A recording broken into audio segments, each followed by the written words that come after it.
Welcome. You're on air with Ella, where we share simple strategies and truths from people who are doing something better than we are. Whether it's wellness or fitness and fat loss, to just living better and with more energy, or changing your mindset to accomplish more in your own life and succeeding however you define it. This is where we share the best of what we're learning from the experts, and we're learning more every day. Live better. Start now.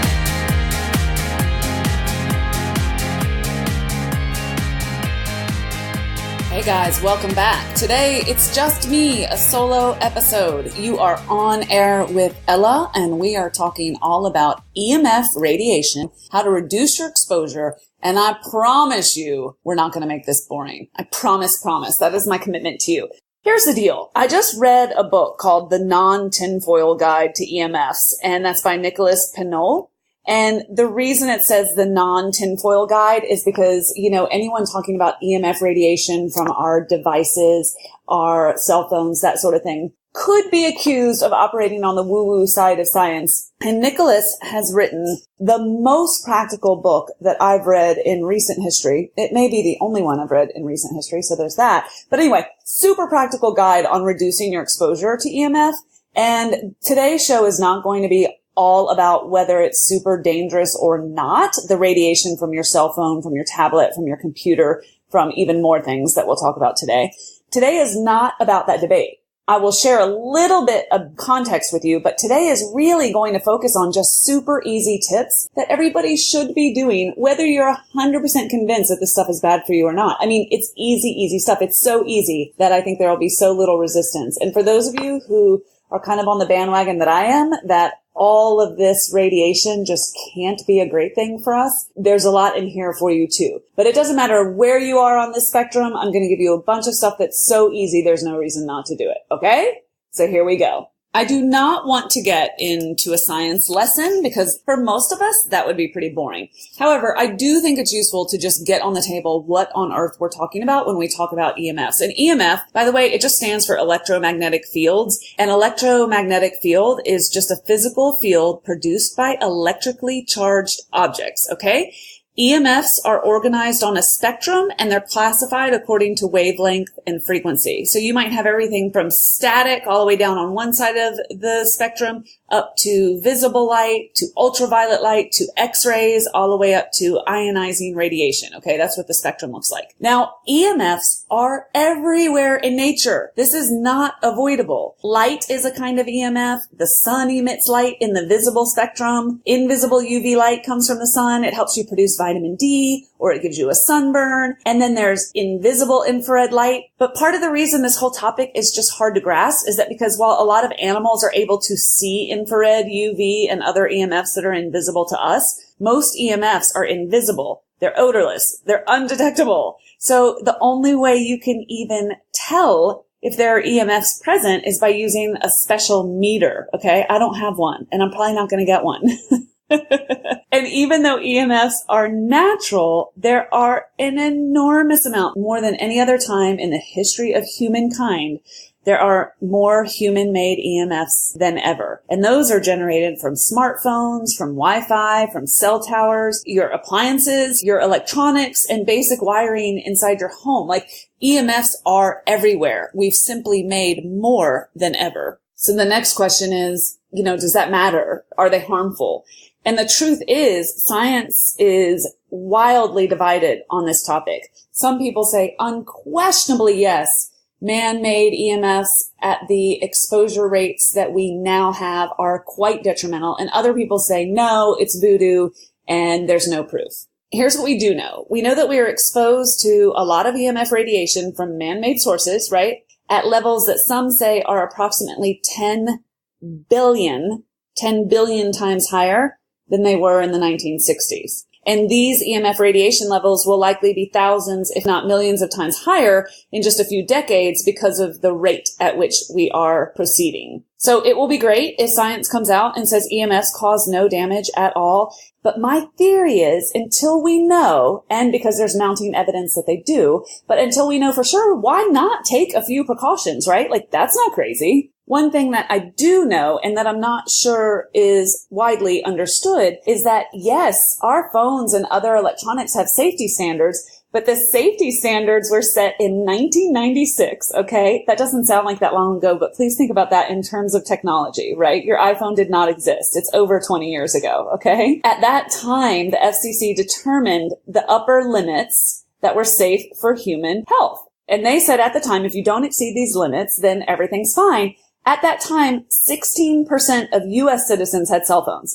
16% of U.S. citizens had cell phones, okay? Now the figures range between 80 and 90% of U.S. citizens have cell phones. This is obviously a global issue. That was just the only stat that I had, all right? By the way, when these safety standards were set, no one had ever been exposed to an iPad, to a cell tower, or to smart meters, the kind that are being put on people's homes now, okay? It was a different day, to say the least. Now, what happens is the manufacturers of cell phones, let's talk about cell phones, they have to build to SAR ratings, to SAR limitations. So they are only allowed to build to a safe amount of radiation that comes off of your cell phone, and that is called SAR, all right? The standards for what the upper limits were created in a lab that used a 220-pound man, okay, 6'2", 220-pound man as its model. And by the way, that size person can tolerate a great deal more radiation than, say, a 10-year-old. They had the phone in the labs. The phone are always 5 millimeters away from the head. So the phone is never pressed up against the ear, for example. And the phone was used. Are you ready for this? When they establish these ratings and whether or not their phones meet them in the lab, the phones are only used for 6 minutes a day maximum. And then they are declared safe. So they're safe for a 220-pound, 6'2" man who never presses the phone up against his head directly and who only uses his phone for 6 minutes a day maximum. So do you feel safer already? And we don't even know if the manufacturers are manufacturing to this spec, even though the spec, I think, is pretty much irrelevant for 90% of the population. CBS News did an investigative sort of an expose, and what they found was that we get exposed to radiation levels up to 4 times higher than that phone's SAR rating. And by the way, just to pick on iPhone because it's the only model that I really know, every model that iPhone releases, the SAR is higher and higher and higher and higher. So I won't get an iPhone 10 because the radiation levels, the radiation that emits are so much greater than the model that I am currently using. Now, this gets frustrating because then you're like, you know what? I would like to live in the 21st century and I don't know how to do that while also taking care of myself. And frankly, that's a dilemma that I find myself in. Like, I live in the 21st century. I'm going to have a cell phone. I'm going to have a laptop. So how do I live in this current environment in a way that's realistic and yet not exposing me to excess amounts of anything if I can control it at all? And the truth is, the way I look at this is the way I look at my food intake. I am not at all obsessive about my quality of food or whether, my eggs are free range by happy chickens who went to private school and were raised in a happy household. Like, I don't obsess about my food when I eat outside of my house because that's no way for me to live. Now, I'm not reckless, but I just don't have the same standards that I do when I'm in my own home, which is where I'm eating 70% of the time. And so when I'm in my own home, I'm a little bit more protective, more stringent. I have higher quality standards because that is the element that I can control. So I take that attitude, rightly or wrongly, you don't have to agree with it. I take that attitude into things like this. I think I'm going to be exposed to things all over the place. If you stay in a hotel, you're basically just in a hot box of radiation. Airplanes are the same way. And I'm not going to obsess about that. But can I make some easy changes in my regular day-to-day life that will overall help me and keep me from draining my battery faster? And I think the answer is yes. Okay, I'm going to jump into some tips, but if you want more information on the actual data or on the science, I want you to check out the show notes where I'll post some more. I mean, there's a video on YouTube of a cell phone that's surrounded by ants, and when they activate the cell phone, the ants make a wide berth and do circles around the cell phone, and they stay away from the immediate radiation that the cell phone's given off. It's actually sort of fascinating, and I'll share other data and studies in the show notes for those of you who'd like a little bit more information here, okay? But I promised that today we would focus on tips, and that's exactly what I'm going to do. Okay, so here are 10 easy ways to reduce your EMF exposure. The first thing that you need to know is that distance is your friend. Now, I did a show with an actual scientist, episode 067, so it was more than 100 episodes ago. I will post that in the show notes so that you can easily link to that, but it's 067, okay? And after that episode, so many of you wrote to me to tell me that you no longer press your cell phone right up against your head, and you don't stick it in your jog bra when you go running, and that you essentially are creating some distance. Because keeping your phone and your tablet and your computer, etc., more than 1 foot away from your body, the radiation levels plummet, okay? Now, you can't always talk on your cell phone with it a foot away from you, right? We're going to talk about that. But just think about it. I mean, are you sitting at a desk right now, or do you? Because you don't need every single one of your devices within 2 inches of your body. Like, when I sit down now, I actually put my phone a foot or 2 away from me. If I sit down at a table, I place it over on the counter. Like, it's actually not an appendage, and sometimes I forget that. Okay, so let's talk about having them in use, though.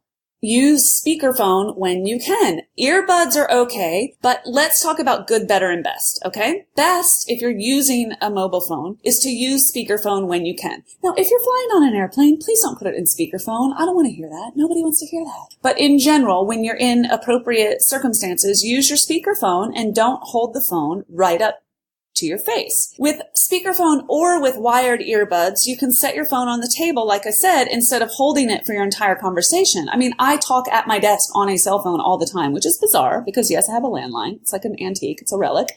And now, though, when I am on my cell phone for whatever reason, usually for the mobility factor, I still set the phone away if I'm connected even with earbuds, okay?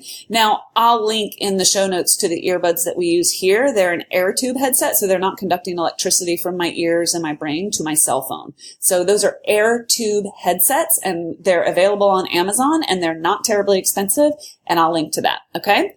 Now, don't carry your device on your body. Every time I see somebody with their cell phone in their pocket, it just makes me crazy. And I want to go up and tell them, please, please, please take it out of your pocket. Please get that out of your kid's pocket. Please don't let your baby hold that phone in its hand unless it's on airplane mode. Basically, when you carry your device on your body, in your pocket, in your bra, on your belt, if it's not in airplane mode, you are just sending radiation directly into that spot. It is much worse for children's developing brains and bodies than it is for adults. We'll talk about children specifically later, but children's bodies, I'll just tell you now, because they contain way more water than those of adults, their heads can absorb up to 2 times more radiation from the same exposure compared to adults. And their bone marrow absorbs up to 10 times more than an adult. So if you want to still debate whether it's healthy or not healthy, that is okay, but maybe let's err on the side of caution. Let's not press our cell phones up against our bodies. Don't let your kid talk endlessly on the cell phone with it pressed up against his head. If you don't have earbuds handy and you can't use speakerphone, and we find ourselves in that situation, we just pull the phone away, literally like 1.5 inches to 2 inches. The radiation drops with every millimeter that you move the phone away. So you can have a perfectly good conversation with your phone 1 inch away from your head. In fact, if you read the cell phone manual, it tells you not to press it up against your head or up against a pregnant belly. Okay, you probably get the idea, and I'm getting a little fired up. Tip number 2, disable 4G. I did not know I could do this, but if you change your settings to 3G, except when you're streaming video or downloading something huge, you reduce your radiation by as much as 84%, according to one study. So I actually tried to go into settings on my cell phone. Somebody else was able to do this, and I wasn't. So I'm going to call my provider and have them switch it from 4G to 3G, and I'm sure they can educate me as to how to switch it back if I have to download something huge. Although I'm not in the business of downloading something huge to my phone, that certainly may be the case for tablets. All right? Disabling 4G can significantly reduce EMF radiation. All right, here's an easy tip. Avoid using your device when reception is bad. When you have a poor signal, your device emits much more. Many more EMFs are produced as it fights for a signal. So if it has 1 bar or 2 bars, put that down and wait till the signal comes back up. That is easy. Somewhat related is my next tip. put your device in airplane mode in moving vehicles. So part of the reason, let's just talk about the signal again for just a moment, is when you are traveling in a car, and maybe you're even in a car with a couple of other people, so there are multiple devices floating around. When those devices are searching for signals as you transition from signal to signal to signal, the EMFs are being produced with far greater frequency and strength than they would be if you were stationary. Okay. So you already know that you don't want to text and drive, right? But there are other benefits to having airplane mode in the car, in a train, on the subway, and in an airplane. The amount of EMFs you're exposed to inside these vehicles is much, much higher than when you're not confined to a metal box. Okay. And like I said, it's increased even more when your phone needs to switch from tower to tower. So download your favorite podcast. Go ahead and type your location into Maps. Did you know it will still work if you set it up first? And then make the switch to airplane mode. The phone calls can wait. And by the way, does everyone in the car need every tablet and every phone on at all times? When we go on road trips now, we elect one phone to stay on because we feel like we need one phone on. And we pick the one phone that's going to stay on and be the phone call phone. And then everyone else enjoys their devices in airplane mode. Okay, so let's look beyond cell phones for a moment. Make sure your laptop computer is grounded. Now, this was complete news to me. I already knew not to put my laptop in my lap. Right? I already knew to put that on a table or even on one of those lap protectors, but you don't put an iPad on your lap, on your groin, on your pregnant belly. These are no-nos. But if your plug has a 3-prong connection, it is grounded. If it's a 2-prong connection, your computer is a major source of electric fields and you're not doing yourself any good. So you can actually get a USB ground cord, which I'll link to, and it fixes the problem for you. Any way you flip it though, keep your feet and your legs away from all of your chargers and your wiring so you're not exposed unnecessarily to radiation for no reason. It drains your energy. It drains your battery. It drains your life force. In general, when you're sitting at your desk or whatnot, then keep your cords and your chargers away from your legs. Easy. Okay, I don't know what tip we're on in our 10 tips, but the next one is about Bluetooth. Now, Bluetooth immerses you in much lower EMF than, say, pressing your phone against your head, right? But because they're worn so close to the body, like virtually in the body with the Bluetooth headphones, and also for some Bluetooth wearables, they're worn for many, many hours a day, right? Like a fitness tracker or a smartwatch, that type of thing. The things to do here are to turn off Bluetooth on your computer, turn off Bluetooth on your phone, and turn off Bluetooth on your tablet when they're not in use. That's one very, very simple fix. I leave Bluetooth off on everything because I don't use it very much. And my husband leaves it on permanently. And we have a relative who's involved in security. And he said, when you leave Bluetooth on, it makes your device incredibly hackable. So in his profession, they're not allowed to have Bluetooth on almost ever. It is very, very hackable. Now, that is just not a cross I'm going to carry. I don't worry about that. But I'm trying to sell my husband on the idea of shutting the Bluetooth off whenever possible. It's a challenge. We're not there yet. But the less Bluetooth, the better as a general rule. And you don't need all of your devices around you emitting Bluetooth all the time. Okay? Use it or turn it off. Now, here's one that I will link to a couple of studies about if you want more information, because this one can sound a little out there, and I want to acknowledge that. But a lot of people say, don't wear metal if you don't need to. Don't be an antenna for this stuff. So according to some of the scientists, wearing metal on your body draws electricity almost like an antenna. So I'm not going to freak out over this one, but I am going to avoid underwire bra as much as possible. Avoid metal in your mouth for so many reasons. Opt out of tattoos altogether, or if you get a tattoo, get metal-free ink. Do your research. There is no need to literally embed metal into your skin and bloodstream. Okay, so metal-free ink tattoos, plastic or wood frame eyeglasses, no underwire bras because breast cancer experts are suggesting that that's not great for you anyway, and then avoiding metal in your mouth. And amalgams, dental amalgams, they leach more mercury when they're exposed to Wi-Fi and cell phones. So that's a big fat no thank you. Mercury in your mouth is no bueno anyway. We've talked about that ad nauseum in early shows. In general, it is to be avoided, but this is just one more reason. Okay, 3 more for you. So let's say this is tip number 8. How's that math? Turn off your Wi-Fi at night. Unplug or power down your Wi-Fi router at night, and then you're sparing yourself many, many, many hours of exposure during the period at which your body is doing the most healing. So if you live in an apartment, if you live in a house where your router is anywhere near you, this is strongly recommended. Mine is 2 floors down, and I'm going to put it on a timer. Literally, we're buying the timer this weekend and putting the Wi-Fi router on a timer so that it shuts off at night. We just don't need it. And in fact, we had our house alarm set up where if the Wi-Fi was down, it would use the phone line. I believe in landlines very much still, because using your landline is just so much lower EMF radiation for you. So we've got a landline. We're going to start turning off our router at night and stop sort of nuking ourselves in our sleep. The 9th tip that I have for you is to scrap the sneaky sources. What does that mean? There are so many modern conveniences now that just expose us to so much more EMF radiation than ever before. Like, we have a Nest thermostat in our house, and I'm only just putting 2 and 2 together, understanding that that's running off Wi-Fi. So I've got all this Wi-Fi coming out of my upstairs and my downstairs because I've got these fancy Nest thermostats. Same thing is true for all of the smart appliances that we have in our homes. But here are the ones I want to focus on. So smart appliances, I mentioned, those are a constant source of emissions because they all connect to Wi-Fi and Bluetooth typically. All right.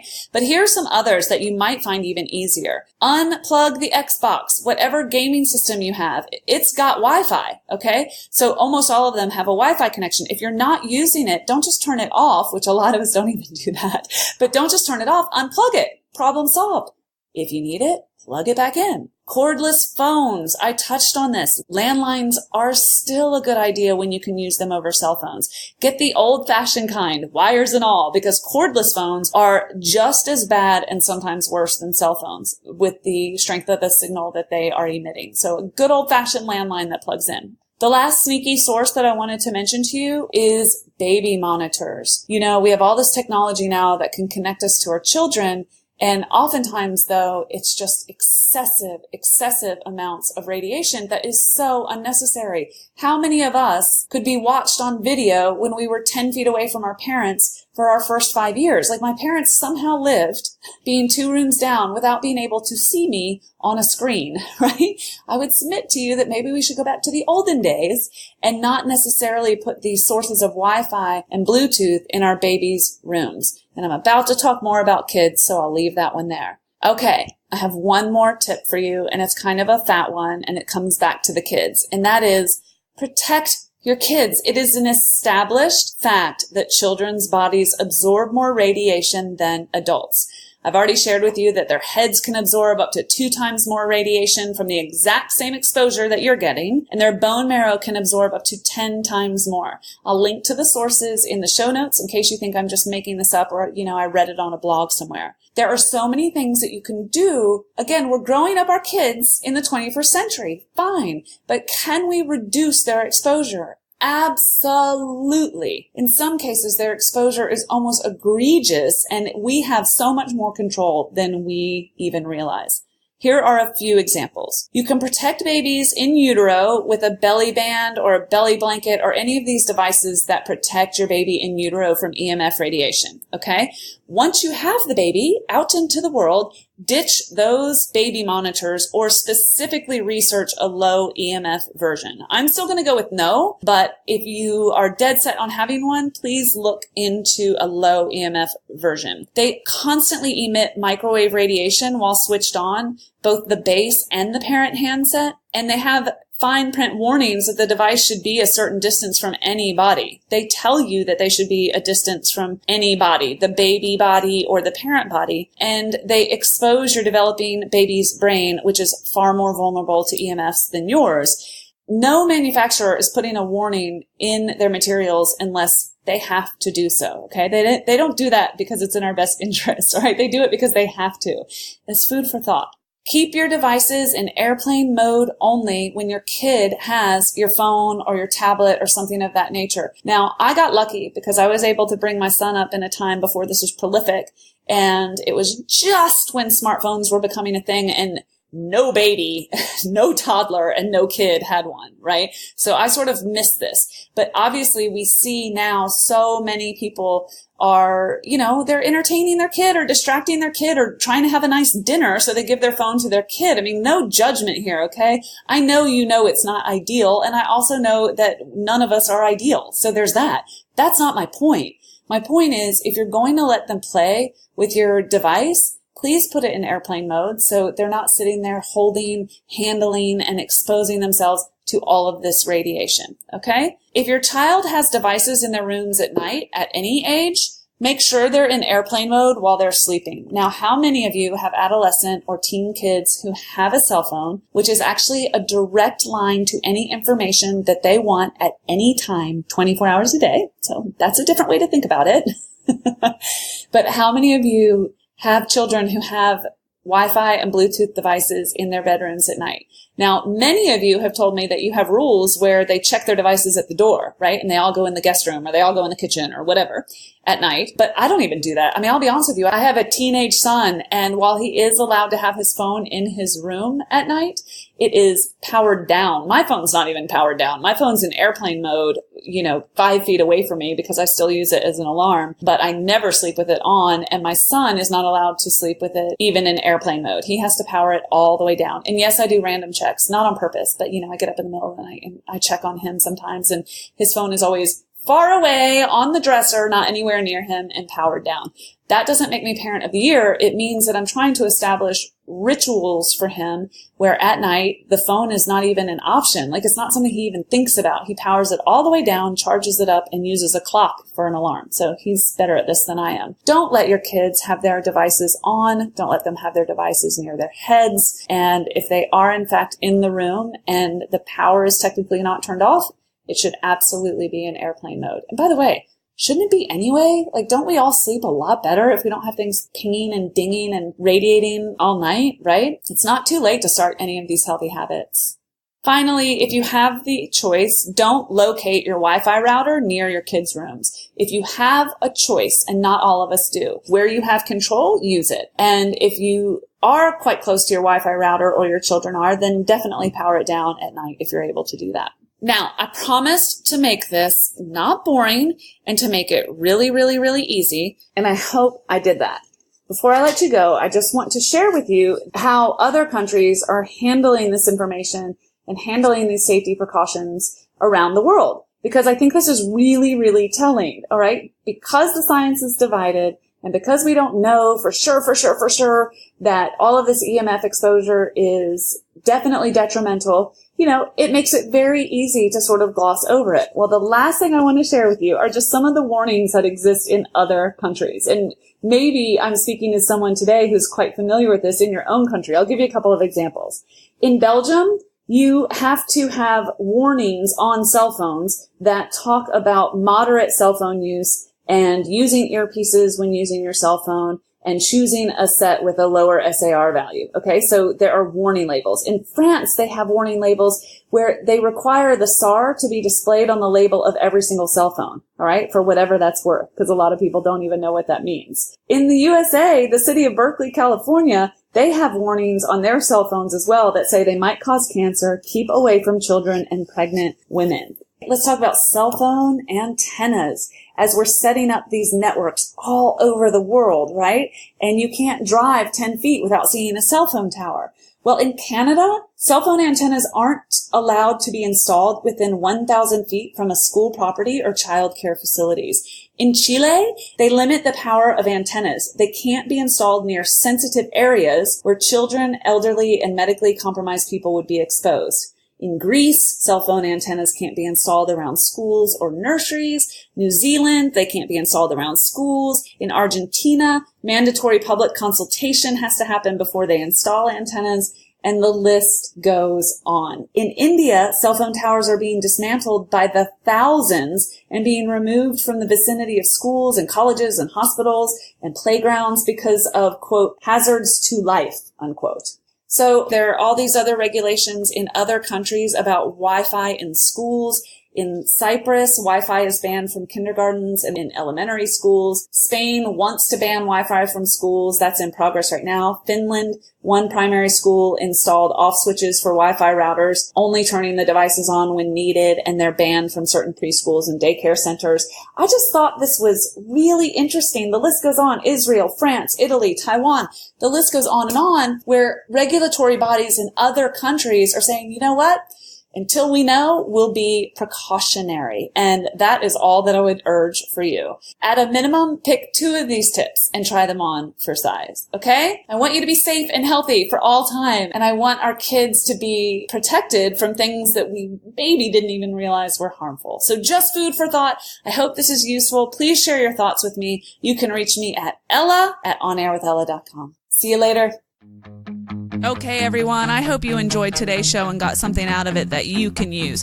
If you did and you want to learn more, just go to onairwithella.com, where I put up links to all of the good stuff that we talked about today and more information about our guests and all the good stuff that you did not need to write down today because I got you covered. Thanks for listening and thanks for inspiring me. You are quite simply awesome.